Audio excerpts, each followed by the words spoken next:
After 18 years of being utterly ordinary, I finally found that I could shine. I was born to be a vampire. So beautiful. We're the same temperature now. I'm always amazed because, you know, a lot of your fans have seen these movies like hundreds and hundreds of times. How many times have you seen these movies? Well, they seem to be on TV a lot at the moment, so I've seen like bits and pieces a bunch of times, but basically I've only seen any of them once. You've only seen them once? Yeah, like kind of either at the premiere or just before the premiere. So, you know, most of these fans probably know the movies better than you do, you think? Definitely. I'm struggling with character names. my own character names. If enough people knew the truth, maybe we could convince the Volturi to listen. My family's in danger, I need your help. We'll join you. Taylor, how many of these interviews do you think you've done since Twilight began in 2008? Ooh, man, I don't know. Probably close to 1,000. Oh, come on, you do like 1,000 per movie, probably. Then my math is seriously off, but it's been quite a bit, I can tell you that. What is the one question that you get asked the most? You ready for this? Have I stolen any mementos from set? Do I have anything? Did I take anything from set? I don't know why. But That's the question? Or how does it feel, Taylor, that this is all coming to an end? Is it a bittersweet feeling? You know? Oh, is that on the card over there? Speaking of mementos from set, I watched this first movie, and you're barely recognizable in it. Because you got the wig on, right? Yes. When New Moon came around, were you so happy that you're like, okay, I get to shed the wig, I get to be myself finally? Thrilled. I was so done with that wig, and they did. They actually did offer me that wig, and I turned it down. I was so sick of it. I was like, you guys can take it. So who has the wig now? I have no idea. It's probably in a museum somewhere or something. But I wish I took it. You know. This is our room.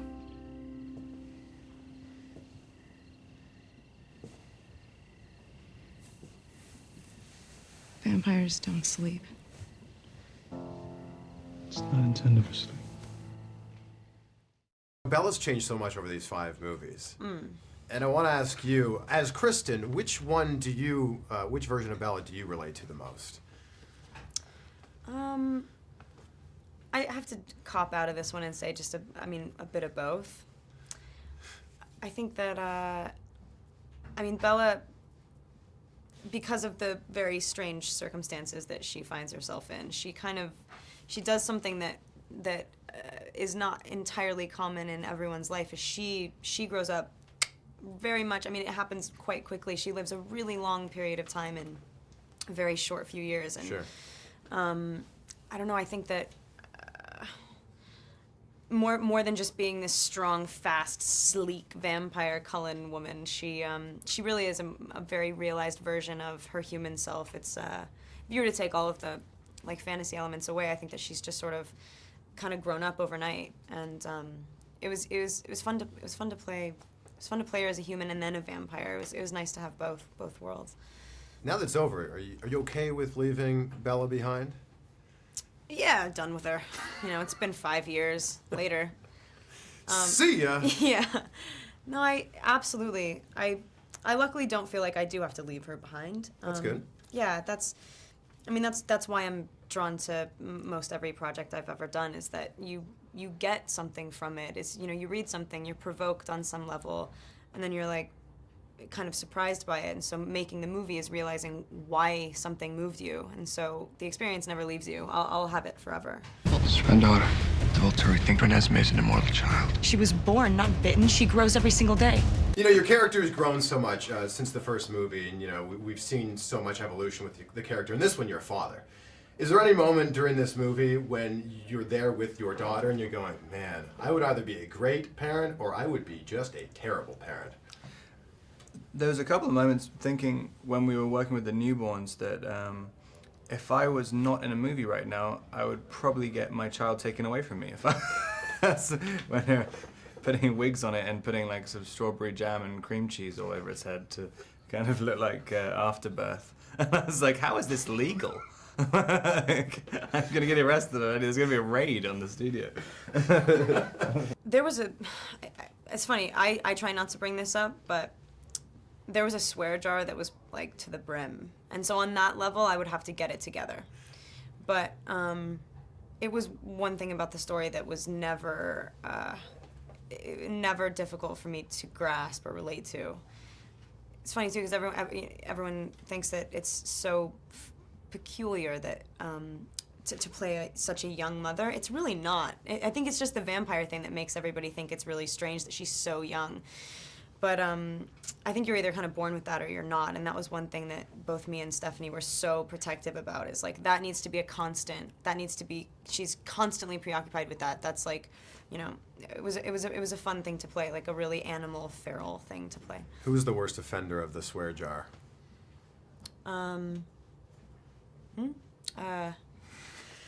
It's Rob and Taylor. Yeah, definitely. clearly. Absolutely. Clearly. Yeah. I'm watching this movie, and in this one, you guys aren't trying to, fit in as humans so much. We don't see that much interaction with humans. I gotta ask you, why are you guys still driving cars when you have the ability to run so fast? There's a lot of stuff in the Twilight world that doesn't make any sense. It's like, why are they still going to high school? Like, up until last year, they're 100 years old. I mean, I'm looking at this and I'm thinking, do you guys really need the money from Volvo that bad? Edward is desperate for an endorsement deal. I mean, you're jumping in the cars here, and I'm thinking, they just could have ran there. And also, it's like, why not get, like... Actually, no, I can't just... I was just about to say something bad about Volvo. Okay. Can't do that. The packs will fight. We've never been afraid of vampires. We will fight. This won't be the first time I've fought a king's rule. But I guess there was the moment, where New Moon wasn't guaranteed for you, right? Correct. And, and us sitting here right now, this whole thing might not have happened. Yeah. Do you ever think about, what would have happened if you couldn't convince them to allow you to be Jacob in the rest of the movies? I mean, now that I'm sitting here, I mean, I guess I think about it, but back then I was laser focused and could not allow my mind to go there at all, and I just had one goal, and that was it. This was gonna have to happen. The thing I love about this movie is we see a totally different side of Jacob. Yeah. This Jacob's very funny. Yeah. He's like cracking jokes every couple minutes. It's true. It's nice to see, and it was fun for me to play because Jacob's always been so serious and so hurt and emotional throughout the franchise. So it was good to play the lighter side to Jacob. Well done, Bella. I've never seen a newborn show that kind of restraint. I'm not sure she is a newborn. She's so tame. Yeah, but don't antagonize her. She's the strongest one in the house. Are you okay, now that this is over, with leaving the Edward Cullen character behind?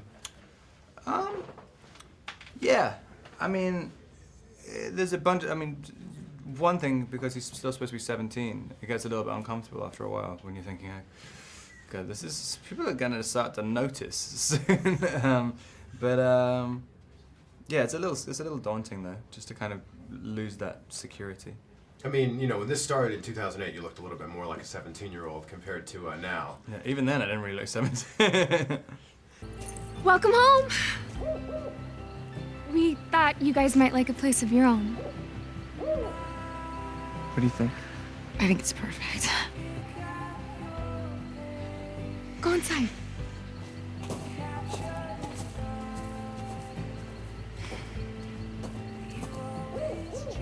I know that, things have been really crazy for you over the last 4 years, and I know no one could have ever predicted that it would have been this big. Right. But if you could go back to 2008 and write like a Twilight handbook, yeah, what would the biggest piece of advice you would have given yourself be? Oh man, it's tough because there is and there still is no way to prepare for it because it's unlike anything else and you never know what's coming. So it would be challenging, but I would have just told my earlier self to enjoy everything because back then it seemed like this was going to be going on forever, but it flew by. It really did. We had so many amazing experiences and it was so fun that 5 years went by like that. Well, and here we are and it's done. Is there any part of you that's, relieved that this is over and you can move on to the next stage of your career? Yeah, there's absolutely a part of that. It is a bittersweet feeling because it's tough to say goodbye to in one sense, but it is exciting to look forward and be so thankful of the opportunity that this franchise gave us to go off and do other things. The ending of this movie is, I don't want to give too much away. I saw this last night. It's very tricky though. Yeah. How would you describe it? It's The movie as a whole is awesome, and there's so much going on. There's a ton of action, and then at the end it wraps up the whole franchise nicely. But there is a fun little twist, and I think the fans will definitely enjoy it.